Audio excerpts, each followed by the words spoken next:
Hello everyone, welcome to my channel. आज हम इस वीडियो में पदार्थ की द्वैती प्रकृति, dual nature of matter topic detail में डिस्कस करेंगे। बहुत इंपॉर्टेंट टॉपिक है बीएससी सेमेस्टर एग्जाम्स के लिए। नेशनल एजुकेशन पॉलिसी के अकॉर्डिंग बीएससी सेमेस्टर एग्जाम्स के लिए जो न्यू सिलेबस प्रोवाइड किया गया है उसके unit first atomic structure and periodic properties unit में आपको ये टॉपिक देखने को मिलेगा।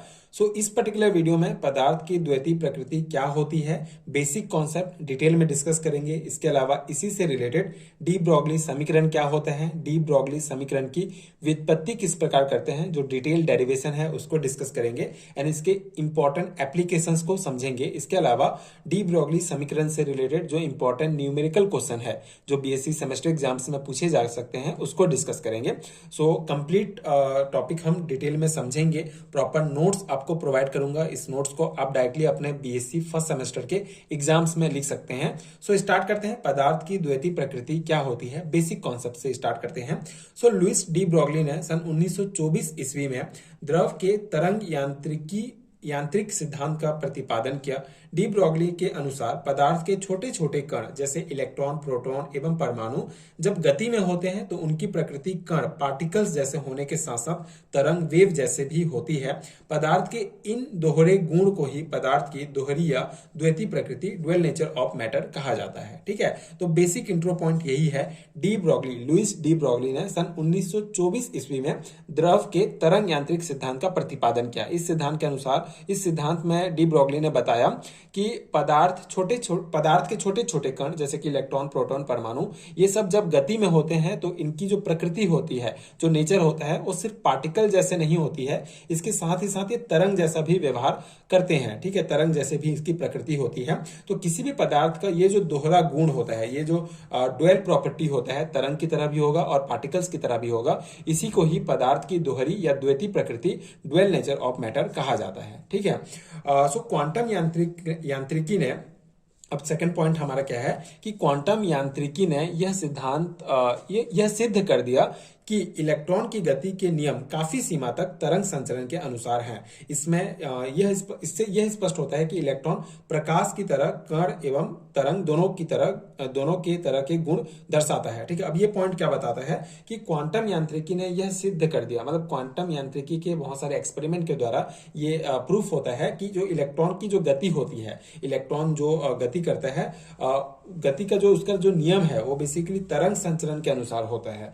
ठीक है, इससे ये स्पष्ट होता है कि इलेक्ट्रॉन प्रकाश की तरह कण एवं तरंग दोनों की तरह गुण दर्शाता है। जैसे यहाँ पे एक इमेजिनेशन वाला डायग्राम दिया गया है, नाभिक के चारों तरफ इलेक्ट्रॉन, तरंग। ठीक है, अब इलेक्ट्रॉन के बारे में आपको पता है कि बीच में नाभिक होता है। ठीक है, इलेक्ट्रॉन और प्रोटॉन और न्यूट्रॉन जो है ये नाभिक बनाते हैं। ठीक है, उसके बाद ये जो ऑर्बिट होते हैं इसमें इलेक्ट्रॉन होते हैं। इलेक्ट्रॉन पिछले वीडियोस में हमने डिस्कस किया है, कॉन्सेप्ट समझा है बोहर्स के एटॉमिक मॉडल में, कि जो इलेक्ट्रॉन होते हैं एक वृत्ताकार पथ में घूमते रहते हैं जिन्हें ऑर्बिट कहा जाता है। ठीक है, तो ये जो कॉन्सेप्ट है, ये जो थ्योरी था, कौन से केस में था, जिसमें हम जो इलेक्ट्रॉन है उसको पार्टिकल्स की तरह मार रहे हैं, तो पार्टिकल्स है और ये इस ऑर्बिट में इस प्रकार घूम रहा है। लेकिन यहाँ पे हमको ये पता चला इस कॉन्सेप्ट से कि ये जो इलेक्ट्रॉन है ये वेव की तरह भी बिहेव करता है, पार्टिकल्स की तरह बिहेव करता ही है, साथ ही साथ वेव की तरह भी बिहेव करता है। तो यहाँ पे इमेजिनेशन डायग्राम बनाया गया है कि अगर इलेक्ट्रॉन वेव की तरह बिहेव करेगा तो कैसा उसका पोजिशन होगा, किस प्रकार से वो चक्कर लगाएगा नाभिक का। तो इस प्रकार इसको शो कर सकते हैं। ये नाभिक है हमारा और ये ऑर्बिट है, तो ऑर्बिट में ये जो इलेक्ट्रॉन है वेव की भांति इस प्रकार से ये चक्कर लगाता है। ठीक है, तो इस प्रकार से ये पूरा कॉन्सेप्ट से आप समझ सकते हैं कि पदार्थ की द्वैती प्रकृति होती है। मतलब ये बहुत छोटे कणों के लिए ही जो है इंपॉर्टेंट है, मान्य होता है। बड़े कण जैसे पत्थर ये सब के लिए उतना इंपॉर्टेंट नहीं होता। आगे हम कॉन्सेप्ट देखेंगे।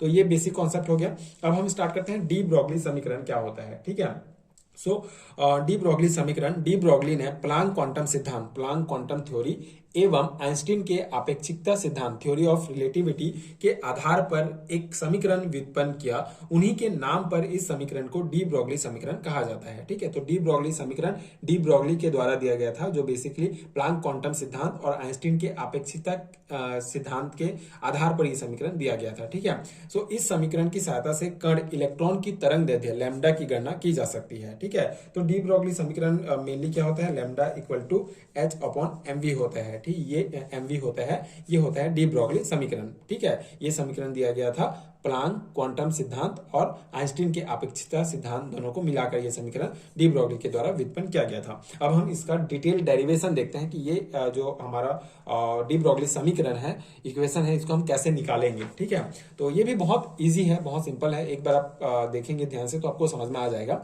डी ब्रोगली समीकरण की व्युत्पत्ति, derivation of de Broglie equation, BC semester exam में लॉन्ग टाइप क्वेश्चन में पूछा जा सकता है, तो आप इसको बहुत ही अच्छे से प्रिपेयर कर लीजिएगा। माना कि कोई इलेक्ट्रॉन जिसका द्रव्यमान m है, वेग v से नाभिक के चारों तरफ घूमता है एवं यह लैम्डा तरंगदैर्ध्य वाले तरंग से संलग्न एसोसिएट है। ठीक है, तो यहाँ पे क्या हमने माना है कि माना कोई भी एक इलेक्ट्रॉन है जिसका जो द्रव्यमान है, जिसका जो मास है वो m से हम उसको शो कर रहे हैं और वेग जो होगा वो v से शो करते हैं, नाभिक के चारों तरफ घूमता है एवं यह लैम्डा तरंगदैर्ध्य वाले तरंग से संलग्न एसोसिएट है। ठीक है, तो प्लांक सिद्धांत के अनुसार ये बेसिक इंट्रो पॉइंट आप लिखेंगे। उसके बाद प्लांक सिद्धांत के अनुसार क्या था, जैसे डी ब्रोगली समीकरण की व्युत्पत्ति बेसिकली प्लांक सिद्धांत और आइंस्टीन के सिद्धांत के आधार पर किया गया। तो प्लांक का सिद्धांत के अनुसार क्या है कि E equal to h nu होता है। ठीक है, ये एच न्यू है, ये हमारा इक्वेशन फर्स्ट हो जाएगा। आइंस्टीन के अपेक्षिकता सिद्धांत के अनुसार E equal to mc square हो जाएगा, ये इक्वेशन सेकंड हो गया। ठीक है, अब हम दो इक्वेशन मिल गया। अब ये जो इक्वेशंस है इसमें क्या है, E क्या शो करता है, कण या इलेक्ट्रॉन की ऊर्जा शो करता है, एनर्जी को शो करता है। H होता है हमारा प्लांक स्थिरांक जिसका मान जो है निश्चित होता है। जो न्यू होता है वो आवृत्ति को शो कर रहा है और m होगा इलेक्ट्रॉन या कण की संहति, मतलब जो द्रव्यमान है उसको शो कर रहा है इलेक्ट्रॉन की। एंड C स्टैंड फॉर प्रकाश का वेग। ठीक है, तो ये जो इक्वेशन फर्स्ट और इक्वेशन सेकंड में हमको मिला, तो उसके जो साइन है उसका ये पूरा मान है। अब इक्वेशन 1 एंड 2 दोनों को हम यूज करेंगे और निकालेंगे डी ब्रोगली समीकरण। तो कैसे करेंगे, जैसे इक्वेशन 1 एंड 2 से हम लेंगे तो दोनों में E जो है वो सेम है, तो उसको हम mc square equal to h nu भी लिख सकते हैं। ठीक है, मतलब एक E के जगह जो है दूसरे का मान रख लेंगे, तो mc square equal to h nu हो गया। अब यहाँ पे न्यू का मान क्या होता है, nu equal to c upon lambda भी होता है, तो यहाँ पे न्यू के जगह सी अपॉन लैम्डा रखेंगे। ठीक है, उसके बाद ये mc स्क्वायर है, तो ये जो c है मतलब दो c है यहाँ पे, तो एक c और एक c यहाँ पे कट जाएगा, तो हमारा नेक्स्ट स्टेप में आ जाएगा mc equal to h upon lambda हो जाएगा। उसके बाद हम इसको जो है lambda equal to h upon mc भी लिख सकते हैं, मतलब लैम्डा इधर जाएगा mc नीचे आ जाएगा, इस तरह भी लिख सकते हैं। तो ये हमारा इक्वेशन थर्ड हमको मिल जाएगा। ठीक है, इक्वेशन 1 और 2 को यूज करके हम ये इक्वेशन 3 निकाल देंगे। उसके बाद चूंकि कण की प्रकृति तरंग जैसी है इसलिए C को V से प्रतिस्थापित कर सकते हैं। ठीक है, ये जो C है इसको V से हम प्रतिस्थापित कर सकते हैं क्योंकि जो कण की प्रकृति है वो तरंग जैसी है। ठीक है, तो समीकरण 3 जो है निम्नवत होगा। इस प्रकार से हम समीकरण 3 को भी लिख सकते हैं, lambda equal to h upon m v. ठीक है, C के जगह बस हम V लिख देंगे एंड इसको हम H अपॉन P भी लिख सकते हैं, मतलब mv जो होगा mv बराबर भी संवेग होता है और p बराबर भी संवेग होता है, दोनों के द्वारा किसी के द्वारा भी आप इसको लिख सकते हैं, जहां पे p या mv बराबर हो गया हमारा संवेग हो जाएगा। ठीक है, तो ये जो हमारा इक्वेशन 4 है इसी को ही डी ब्रोगली समीकरण कहा जाता है। ठीक है, तो इस प्रकार से आप डी ब्रोगली समीकरण की व्युत्पत्ति कर सकते हैं। ये कंप्लीट डेरिवेशन है, ये इक्वेशन 4 हमारा कहलाता है डी ब्रोगली समीकरण। ठीक है, इसको आप ऐसे भी लिख सकते हैं, एच यहाँ पे P बराबर संवेग होता है, तो इसको lambda equal to h upon संवेग भी होगा एंड लैम्डा जो है ये इनवर्सली प्रोपोर्शनल 1 अपॉन संवेग होगा। ठीक है, इस प्रकार भी लिख सकते हैं। अब इससे हम ये निष्कर्ष निकालते हैं कि अतः प्लांक क्वांटम सिद्धांत एवं आइंस्टीन के अपेक्षिकता सिद्धांत के संयोजन के आधार पर डी ब्रोगली ने प्रतिपादित किया कि किसी घूमते हुए कण का संवेग मोमेंटम उसके तरंगदैर्ध्य लैम्डा का व्युत्क्रमानुपाती इनवर्सली प्रोपोर्शनल होता है। ठीक है, तो इससे हम ये निष्कर्ष निकालते हैं और ये पॉइंट इंपॉर्टेंट है। इससे हमको ये पता चलता है कि किसी घूमते हुए कण का संवेग, उसका मोमेंटम उसके तरंगदैर्ध्य मतलब कि लैम्डा का व्युत्क्रमानुपाती इनवर्सली प्रोपोर्शनल होता है। ठीक है, तो ये हो गया हमारा डी ब्रोगली समीकरण की व्युत्पत्ति, उसका डेरिवेशन कंप्लीट। ठीक है, अब इसके अनुप्रयोग देखते हैं, कुछ इंपॉर्टेंट एप्लीकेशन भी हैं डी ब्रोगली का, तो दो इंपॉर्टेंट एप्लीकेशन हम डिस्कस करेंगे। पहला है बोर के परमाणु मॉडल में डी ब्रोगली समीकरण का महत्वपूर्ण अनुप्रयोग है। ठीक है, पिछले वीडियो में जो हमने बोर का परमाणु मॉडल डिस्कस किया उसमें जो है ये डी ब्रोगली समीकरण का एक महत्वपूर्ण एप्लीकेशन है।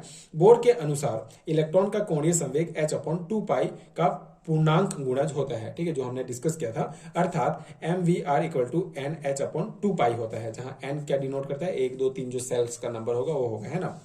तो यहाँ पे हो गया हमारा mvr इंटू 2 पाई। ठीक ठीक है। एम वी आर इंटू 2 पाई भी कर सकते हैं, मतलब ये इधर चले जाएगा और ये एन इंटू एच हो जाएगा, ठीक है। उसके बाद 2 पाई आर रहेगा और एम वी जो है नीचे चले जाएगा, इस प्रकार से आ जाएगा। उसके बाद डी ब्रॉगली समीकरण से lambda equal to h upon m v होता है, ठीक है। डी ब्रॉगली समीकरण हमने देखा, lambda equal to h upon m v होता है, तो ये एच अपॉन एम वी की जगह हम लैम्डा लिख सकते हैं, है ना। तो 2 pi r equal to n lambda हो जाएगा। उसके बाद परिधि, मतलब यहाँ पे 2 पाई आर जो है परिधि होता है, ठीक है। परिधि का मान जो है 2 पाई आर होता है, बराबर एन तरंग दैर्ध्य है, लैम्डा हम तरंग दैर्ध्य के द्वारा डिनोट करते हैं।